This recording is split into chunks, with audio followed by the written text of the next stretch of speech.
Film ఇండస్ట్రీలో జరుగుతున్న కొన్ని అవకతవకలపైన మాట్లాడడం కోసం ఈరోజు ప్రెస్ మీట్ పెట్టడం జరిగింది. మా Sai Venkat Telangana film chamber general secretary, అలాగే జేవిఆర్ జె వెంకటేశ్వరరావు గారు, ఆయన తెలంగాణ ఆర్టిస్ట్ అసోసియేషన్కు జనరల్ సెక్రటరీ. అయితే ఇండస్ట్రీలో దాదాపుగా చాలా సంవత్సరాల నుంచి సినిమా థియేటర్ల పైన మేము నిరాహార దీక్షలు, చాలాసార్లు రిలే నిరాహార దీక్షలు, ఆమర నిరాహార దీక్షలు కూడా చేయడం జరిగింది. కానీ అది ఇప్పటికి కూడా ఫలితం దక్కడం లేదు. ఇంకా రోజు రోజు ఇంకా ఎక్కువ జరుగుతూ ఉంది. చాలా సినిమాలు కంప్లీట్ అయ్యి రిలీజ్ కాకుండా చాలా ఇబ్బందులు జరుగుతూ ఉన్నాయి. ఇప్పుడు నా సినిమానే అమ్మకు ప్రేమతో అనే సినిమా కంప్లీట్ అయ్యి సెన్సార్ అయ్యి 2 months అవుతుంది. నా సినిమాకు ₹1 ఫైనాన్స్ లేదు, కానీ ఒక్క థియేటర్ ఇవ్వట్లేదు. అంటే రిలీజ్ ప్రాబ్లం చేస్తూ ఉన్నారు. రిలీజ్ చేయమంటే రెంట్ కట్టమంటున్నారు. రెంట్ అంటే అది డబల్ రెంటు. దాంతో చాలా ఇబ్బంది జరుగుతుంది. మా సాయి వెంకట సినిమా కూడా ఒకటి రేపు పిశాచి 2 21st రిలీజ్ ఉంది. దానికి కూడా థియేటర్లు ఇవ్వమంటే థియేటర్ కావాలంటే రెంట్ కట్టమంటున్నారు. సినిమా అది 100 days మూవీ కన్నడలో. దాన్ని మంచి ప్రైజ్ ఇచ్చి కొని దాన్ని రిలీజ్ చేయడానికి డబ్బింగ్ చేసి చేయడం జరిగింది. అయితే దానికి కూడా థియేటర్లన్నీ రెంట్ కట్టాలంటారు. ఈ రెంట్ వ్యవస్థ 2 రాష్ట్రాలలో ఈ రెంట్ వ్యవస్థతో చాలా ఇబ్బందులు జరుగుతూ ఉంది. వాళ్ళు 1,30,000 1,40,000 తీసుకుంటే 3.5 లక్షలు 4 లక్షలు ఇస్తున్నారు మాకు రెంటు. అంటే దాని మీద డబల్. అదొక 4-5 చేతుల్లో మొత్తం 2 రాష్ట్రాల థియేటర్లు చేతుల్లో పెట్టుకొని మాలాంటి వారికే ఇబ్బంది చేస్తున్నట్టే. మామూలు చిన్న నిర్మాత, అంటే కొత్తగా వచ్చిన నిర్మాతకు అసలు థియేటర్స్ లేవు. ఎవ్వరు దగ్గర కూడా దరిదాపులకు కూడా రానియట్లేదు. మేము మొన్ననే ఒకటి అహలారే అనే ఒక డైరెక్టర్ సినిమా చేసిన మా మిత్రుడు కాబట్టి +1 అనే ఒక మూవీ మేము రిలీజ్ చేసినాం, మా అన్న నేను కలిసి. దానికి ₹2 లక్షల మేము డిజిటల్ ఛార్జీలు కట్టి, అంటే అది మామూలుగా 2,500 తీసుకోవాల్సింది 13,000 11,500 తీసుకున్నారు మా దగ్గర. అది కట్టితే థియేటర్లు తీసుకుంటే ఒక్కటే షోతో తీసేసారు. ఎందుకనంటే రెండో రోజు తీసేసారు. విషయం ఏంటంటే మాకు రెంట్ అయితేనే ఇస్తాం, లేకపోతే లేదు. అట్లా దాంట్లో ఊరికే మేము 2.5-3 లక్షలు మేము చేయగలుచుకున్నాం. 50-60 లక్షలు ప్రొడ్యూసర్ కాల్చుకున్నాడు. అంటే ఈ వ్యవస్థ ఎక్కడ పోతుంది? ఇప్పుడు గతంలో కూడా చిన్న సినిమాలకు చాలా సినిమా, నేను 90 నుంచి 2000 సంవత్సరం వరకు అన్ని సినిమాలను అవి పర్సంటేజ్ చేశారు. ఎంతో కొంత వాళ్ళకు వెళ్ళేది, మాకు వచ్చేది. మధ్యలో దళారులాగా ఒక 5గురు చేరి వాళ్ళ సినిమాల థియేటర్లని లీజ్ తీసుకొని ఓనర్స్ అయితే మాకు పర్సంటేజ్ ఇచ్చేవాళ్ళు. వీళ్ళు మధ్యలో బ్రోకర్ దందాలు చేసుకుంటా దాదాపు 15 కోట్ల రూపాయలు సంపాదిస్తారు నెలకు. ఆ 15 కోట్లు సంపాదించి కూడా గవర్నమెంట్కి ₹1 ట్యాక్స్ కట్టరు. ఏం లేదు, వాళ్ళు 2 రాష్ట్రాలలో ఉన్న గవర్నమెంట్లో ఉన్న మంత్రులతోటి మంచిగుండి వాళ్ళతో మంచిగా మాట్లాడుతూ ట్యాక్స్ ఎగ్గొడుతున్నారు. దీని మీద ఈ 2 రాష్ట్ర ప్రభుత్వాల ముఖ్యమంత్రులు దయచేసి గమనించి ఈ థియేటర్ల మీద డెఫినెట్గా దాన్ని థియేటర్ల లీజ్ విధానాన్ని తీసేయడానికి ఒక మంచి పరిష్కారం కూడా ఉంటుంది. ఎందుకంటే ₹3 దానికి మెయింటెనెన్స్ ఛార్జ్ ఇస్తారు. ఆ మెయింటెనెన్స్ ఛార్జెస్ గవర్నమెంట్ కూడా తీసేస్తే డెఫినెట్గా లీజ్ విధానం పోతుంది. దాని మీద 2 ప్రభుత్వాలు సీరియస్గా తీసుకొని చేయాల్సిందిగా కోరుతా ఉన్నాము. అలాగే ఇప్పుడు ఇదే థియేటర్లదే ఒక దెబ్బ అంటే, రెండో దెబ్బ ఏంటంటే పక్క రాష్ట్రాలలో 2,500కు డిజిటల్ ఛార్జెస్, వారానికి ఒక సినిమాకు 2,500 తీసుకుంటున్నారు. మన దగ్గర థియేటర్స్ ఏమో 10,800 అంటే ₹11,000, మల్టీప్లెక్స్లలో ₹13,000 తీసుకొని దాదాపు అంటే ₹9,000-10,000 ఒక వారానికి ఒక సినిమాకు ఒక థియేటర్లో ఎక్కువ తీసుకుంటున్నారు. అది కూడా దాదాపు 15 నుంచి 20 కోట్లు. అది 3 మనుషులే. మన చిత్ర ఇండస్ట్రీలో ఉండే 3 పెద్దలు. వాటికి మనిషికి ఒక దాంట్లో ఒకరు క్యూబ్లో పార్ట్నరు, ఒకరు యూఎఫ్లో పార్ట్నరు, ఒకరు పిహెచ్డీలో పార్ట్నరు. ఈ 3 కలిసి మొత్తం ఇండస్ట్రీని 2 రకాలుగా ముంచేస్తున్నారు.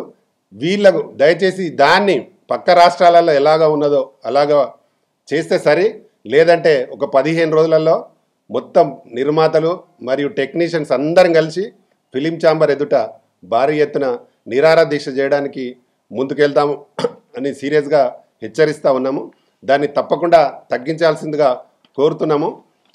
వీళ్ళు తగ్గించని పక్షంలో తప్పకుండా మేము నిరాహార దీక్ష చేసి వాళ్ళ కనువిప్పు కలిగించి అసలు మేమా వాళ్ళ అనే రీతిలో తేల్చుకోవడానికి మేము ముందుకెళ్తామని చెప్తా ఉన్నాము. దయచేసి 15 రోజుల లోపల వాళ్ళు తగ్గించాల్సిందిగా కోరుతా ఉన్నాము. తగ్గించకపోతే మాత్రం దీన్ని సీరియస్గా మేము ముందు డిజిటల్ దాని మీద సీరియస్గా దాన్ని నిరాదీక్ష చేయడానికి ముందుకెళ్తాం. Thank you. ఆకతాయి అనే ఒక సినిమా దాదాపు 7-8 crores పెట్టి సినిమా చేశారు.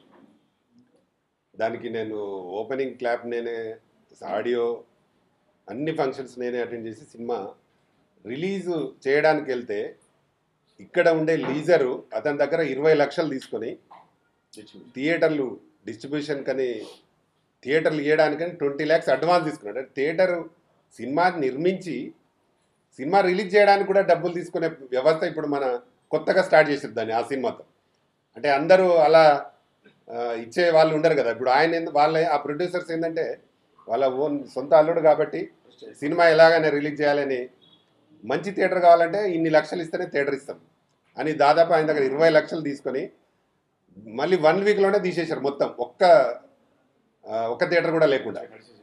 అయితే ఇప్పుడు మళ్ళీ ఆయన ఏదో 21st మళ్ళీ రిలీజ్ పెట్టుకున్నాడు. దానికి కూడా మళ్ళీ అడ్వాన్స్ మళ్ళీ ఆ డబ్బులు తీసుకుంటే ఈ వ్యవస్థ పూర్తిగా ఏంటంటే దాదాపు 40-50 వేల మంది కార్మికులు దీని మీద జీవనోపాధి జరుగుతూ ఉంది.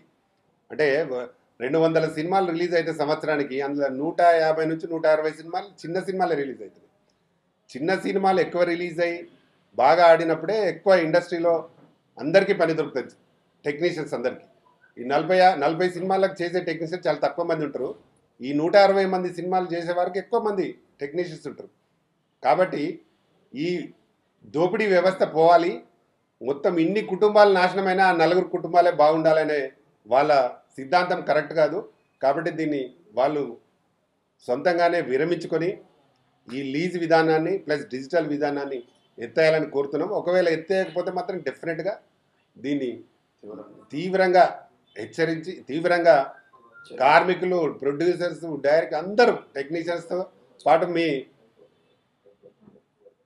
మన జర్నలిస్టుల సహకారం కూడా తీసుకొని దీన్ని పెద్ద ఎత్తున వాళ్ళకు నిరసన తెలుపుతూ అలాగైనా ఛాంబర్ ముందు టెంట్ వేసి డెఫినెట్గా మేము నిరాహార దీక్ష కూర్చుకుంటా. ఆ డేట్ ఎప్పుడు అనేది నేను మళ్ళీ ప్రకటిస్తా. లయన్ సాయి వెంకట్, నిర్మాత, తెలంగాణ ఫిలిం ఛాంబర్ సెక్రటరీ. ఇప్పుడు నా సినిమా 21న పిశాచి 2 రిలీజ్ ఉంది. శాలిని నెక్స్ట్ మంత్ రిలీజ్ ఉంది. ఇంకొక 5 సినిమాలు సెన్సార్ అయి ఉన్నాయి నా సినిమాలు. అయితే ముఖ్యంగా ఈ రోజుల్లో నాకు తెలిసి ఒక 500 సినిమాలు రెడీగా ఉన్నాయి సెన్సార్ అయ్యి, సినిమా రిలీజ్కి నోచుకోకుండా రెడీ అయ్యి సెన్సార్ కాకుండా 500 సినిమాలు పైన ఉంటాయి. దీనికి ముఖ్యంగా ఏంటంటే కారణము డిజిటల్ విధానం. ఈ డిజిటల్ తోటి ఏమవుతుందంటే పేమెంట్ కట్టాలి, యూఎఫ్ఓ, క్యూబ్ ఇవన్నీ పేమెంట్ కట్టాలి. పేమెంట్ కట్టకపోతే థియేటర్స్ ఇవ్వరు. సరే థియేటర్స్ ఇవి కట్టినా కూడా థియేటర్కి వెళ్తే రెంట్ అడుగుతారు. అంటే ఒక సినిమా కంప్లీట్ అయ్యి ఒక చిన్న సినిమా కానీ పెద్ద సినిమా అంటే సరే ఓకే, వాళ్ళు 50 కోట్లు పెట్టి సినిమా తీస్తారు కాబట్టి యూఎఫ్ఓ క్యూబ్ కట్టుకున్నా వాళ్ళకి షేర్ వస్తుంది కాబట్టి వాళ్ళు బయటపడతారు. మరి చిన్నవాడు ఒక చిన్న సినిమా చిన్న హీరోలు పెట్టి ఈరోజు 1 కోటి 2 కోట్లు 3 కోట్లతో సినిమా తీసిన వాళ్ళు సినిమా కంప్లీట్ అయిపోయాక ఈ డిజిటల్కే కొన్ని లక్షల రూపాయలు కట్టాలి. డిజిటల్ విధానంతో డిస్ట్రిబ్యూటరు మేము యూఎఫ్ఓ క్యూబ్ కట్టుకుంటా అంటున్నాడు, మాకు ఇచ్చే డబ్బులు యూఎఫ్ఓ క్యూబ్ కట్టుకుంటున్నాడు. రిలీజ్ చేసిన తర్వాత వచ్చే షేరు వాళ్ళు క్యూబులు యూఎఫ్ఓలు అని లెక్కలు చూపించి మనకు నిర్మాతకి ఆఖరికి బిల్లులు పంపిస్తున్నారు. పరిస్థితి ఏంటంటే ఇవాళ నిర్మాతకి చివరికి ఇంటికి చేరేది 0. ఈ డిజిటల్ విధానం లేనప్పుడు నెగిటివ్లో సినిమా జరిగినప్పుడు ఒక ప్రింట్ వేసుకుంటే మాకు ఎవరికి డబ్బులు కట్టేది లేకుండే, థియేటర్ నుంచి షేర్ వస్తుండే, నిర్మాతలకు కొద్దిగానే డబ్బులు వచ్చేది, ఆ థియేటర్ నుంచి షేర్ వచ్చేది. ఎప్పుడైతే లీజ్ విధానం వచ్చి నిర్మాతలని నిలువున ముంచేస్తుంటే డిజిటల్ విధానంతో నిర్మాతలు సినిమా తీసేవాడు ఉరిపెట్టుకునేలాగా చేస్తున్నారు. ఒక్క రూపాయి వచ్చే మార్గం లేకుండా ఇంతకుముందు ఎన్నో ఉండే సినిమా తీస్తే నిర్మాతకి కనీసం శాటిలైట్ రైట్స్ ఉండేది. అదేవిధంగా మన థియేటర్స్ నుంచి షేర్ వచ్చేది. ఇప్పుడు థియేటర్ రెంట్లు కట్టాలి. మీకు ఉదాహరణ ఈ మధ్యన గురించి చెప్తానండి. చాలా ఉదాహరణలు ఉన్నాయి, 200-300 ఉదాహరణలు చెప్పొచ్చు, కానీ ఈ మధ్యన చెప్తానండి. ఈ మధ్య మొన్ననే చిన్ని ఆశలని రిలీజ్ అయింది. వాళ్ళు ఏదో 2 కోట్లు పెట్టి సినిమా తీశారు. పబ్లిసిటీ కూడా బాగానే చేశారు, 20-30 లక్షలు బాగానే పబ్లిసిటీ పెట్టి చేశారు. రిలీజ్ అయితే ఒక్కటే థియేటర్ తారక రామ ఇచ్చారండి. ఆ తారక రామకి ఎవరు పోవాలి, ఎప్పుడు పోవాలి, ఎక్కడ పోవాలి? ఒకటే థియేటర్, అది కూడా రెంట్ కట్టాడు అతను 3 లక్షలు. ఈ మధ్యన శరణం గచ్చామో సినిమా, అది కూడా చాలా బాగా చేశారు, చాలా ఖర్చు పెట్టి తీశారు, కోట్ల రూపాయలు ఖర్చు పెట్టారు. ఆఖరి శాంతి థియేటర్ రెంట్ కడితే థియేటర్ ఇచ్చారు. అంటే ఎంత దౌర్భాగ్యంగా ఉందంటే ఫిలిం ఇండస్ట్రీని దౌర్భాగ్యంగా ఉండేలాగా చేశారు మన పెద్దలు. వీళ్ళందరూ వాళ్ళే బతకాలని, ఇంకోడు బతకొద్దని, ఈ డిజిటల్ విధానంతో వీడు ఇక్కడే చచ్చిపోవాలని, ఈ డిజిటల్ విధానంతో వీడు డబ్బు కట్టలేక రిలీజ్ చేయొద్దని థియేటర్స్కి దాకా తీసుకురాకుండా చేస్తున్నారు. వాడి సినిమా ఎంతో ఇష్టంతో, కష్టంతో, ఓ ప్రేమతో ఈ సినిమా తీయాలి అని ఒక ఆశయం, లక్ష్యంతో వచ్చిన వ్యక్తి సినిమా ఎలాగలాగా తీస్తున్నాడు, కానీ సినిమా తీసిన తర్వాత రిలీజ్ దాకా వెళ్ళలేని వాళ్ళు కొన్ని వందలు ఉంటాయి. ఆడియో ఫంక్షన్లు అయి కొన్ని వందలు ఆగి ఉన్నాయి. కారణం కేవలం డిజిటల్ విధానం, ఈ లీజ్ విధానం. దీనిపైన ఉద్యమిస్తానికి మా నాయకుడు ప్రతాన్ రామకృష్ణ గౌడ్ గారు ముందుకొచ్చి ఈ వారం రోజుల నుంచి పక్కా ప్రణాళిక తయారు చేసి దీనిపైన ఈ లీజ్ విధానం వదిలే వరకు ఈ డిజిటల్ రూపాయి కూడా కలెక్షన్ చేయకుండా, ఎందుకంటే మీరు ఆల్రెడీ సినిమా మీద మీకు డబ్బు వస్తుంది. ఎవరు పెట్టమన్నారు థియేటర్లలో ప్రొజెక్టర్లు? థియేటర్ ఓనర్ ఏం చేస్తున్నాడు? థియేటరు ₹1 కోటి 2 కోట్లు పెట్టి కట్టుకున్నప్పుడు వాడు ప్రొజెక్టర్ పెట్టుకోడా అండి? మీరు తీసుకుపోయి ప్రొజెక్టర్ తీసుకొచ్చి వాడిని బలవంతంగా పెడతారు. వాని దగ్గర డబ్బు కాకుండా థియేటర్ వాడి దగ్గర తీసుకునే బదులు నిర్మాతల డబ్బును దోచుకుంటూ మీరు సంవత్సరాల కొద్దీ లీజ్ అని రాయించుకొని మీరు మీ యొక్క ప్రొజెక్టర్ పెట్టి మీ ద్వారానే సినిమా రిలీజ్ లాగా చేసి మీరు ఎట్లా చేస్తున్నారంటే టోటల్గా ఒక మోనోపోలోతోటి ఈ వ్యవస్థని నాశనం చేస్తానికి, మీరు మీ ఆర్థికంగా మీరు ఎదగడం గురించి, మీరు కోట్లు సంపాదించడానికి మీరు ఒక మాఫియా లాగా దీన్ని చేస్తున్నారు. దయచేసి ఇప్పటికైనా మీరు దీని విధానం మార్చకపోతే తెలంగాణ ఫిలిం ఛాంబర్ ఆధ్వర్యంలో జరిగే నిరాహార దీక్ష చాలా అతి భయంకరంగా ఉంటుంది. మీరు మొదలే వాలంటరీగా కనుక రిలీజ్ చేయకపోతే మా లీడర్, మా ప్రెసిడెంట్, చైర్మన్ గారు అతి త్వరలో డేట్ డిక్లేర్ చేస్తున్నారు. యావత్ తెలంగాణ ఫిలిం ఛాంబరే కాదు, ఈ 2 రాష్ట్రాల్లో ఉన్న నిర్మాతలు, మోసపోయిన వాళ్ళు, మళ్ళీ సినిమాలు తీసేవాళ్ళు, ఇప్పుడు సినిమాలు తీస్తున్న వాళ్ళు, కార్మికులు అందరూ వేలాదిగా వచ్చి నిరాహార దీక్ష చేస్తారు. దీనికి 2 రాష్ట్రాల సీఎంల మద్దతు కూడా కోరుతున్నాం, 2 రాష్ట్రాల ప్రభుత్వాలు కూడా కోరుతున్నాం. కాబట్టి అంటే ప్రభుత్వానికి సంబంధించి కాదు, ఇక్కడ ఉన్న మీ మాఫియా వాళ్ళు. కాబట్టి మీరు దయచేసి ఇప్పటికైనా మీరు ఈ లీజ్ విధానాన్ని వదులుకోండి. ఈ డిజిటల్ విధానాన్ని మీరు డిజిటల్ విధానంతో చిన్న నిర్మాతలకి వాడు 2 థియేటర్లు రిలీజ్ చేసేట వాడి దగ్గర కూడా మీరు ₹1000 20 థియేటర్లకి 30 థియేటర్లకి మొదలే 2 లక్షలు 3 లక్షల రూపాయలు కలెక్షన్ చేసి మోసం చేస్తున్నారు. ఇది సైబర్ నేరం, ఇది నిజంగా ఇది వైట్ కాలర్ నేరం. ఈ నేరాన్ని మీరు తప్పుకోకపోతే భవిష్యత్తులో తీవ్ర పరిణామాలు ఎదుర్కోవాల్సి వస్తుంది. ప్లీజ్ నేను చెప్తున్నాను, మీరు డిజిటల్ విధానాన్ని ఫస్ట్ అవాయిడ్ చేయండి. ఈ యొక్క డబ్బుని మీరు ప్రొజెక్టర్ ఇచ్చారు థియేటర్కి, థియేటర్ వాళ్ళే కట్టుకోవాలా? థియేటర్ వాళ్ళు పెట్టుకుంటారు. 2 కోట్లు థియేటర్ పెట్టినోడు ప్రొజెక్టర్ పెట్టుకోలేడా అండి? మీరు అనవసరంగా ప్రొజెక్టర్ తీసుకొచ్చి వాళ్ళ మీద నెత్తిలో పెట్టేసి ఈరోజు దౌర్జన్యంగా నిర్మాతల యొక్క డబ్బును దోస్తున్నారు. కాబట్టి దయచేసి మీరందరూ దీన్ని వదులుకోవాలని తెలియజేస్తూ, రేపు జరగబోయే నిరాహార దీక్ష చాలా తీవ్రంగా ఉంటుంది, చాలా తీవ్ర పరిణామాలు ఎదుర్కోవాల్సి వస్తుంది. కాబట్టి దయచేసి ఇప్పుడు రిలీజ్ అవుతున్న సినిమాలకైనా కనీసం థియేటర్లు ఇవ్వండి. ఇప్పటికైనా మీరు మోనోపోలో పక్కకు పెట్టి రండి అని చెప్పి కోరుతూ థ్యాంక్ యూ వెరీ మచ్. నా పేరు జే వెంకటేశ్వర్లు అండి, జేవిఆర్ అంటారు. నేను మా తెలంగాణ ఛాంబర్ ఆర్టిస్ట్ అసోసియేషన్ సెక్రటరీని, డిసిఎంఎస్ చైర్మన్, నల్గొండ జిల్లా డిస్ట్రిక్ట్ కోఆపరేటివ్ మార్కెటింగ్ చైర్మన్ని, మాలో కూడా సభ్యున్ని. నేను ఇంతకుముందు 2 సినిమాలు చేసి రిలీజ్ చేసినాను. ఇప్పుడు 2 సినిమాలు ఆల్రెడీ కంప్లీట్ అయ్యి రిలీజ్కి మరి సినిమా పూర్తయ్యేంత వరకు ఒక తపనతోటి ఒక ఇంట్రెస్ట్ తోటి సినిమా పూర్తి చేసినాము.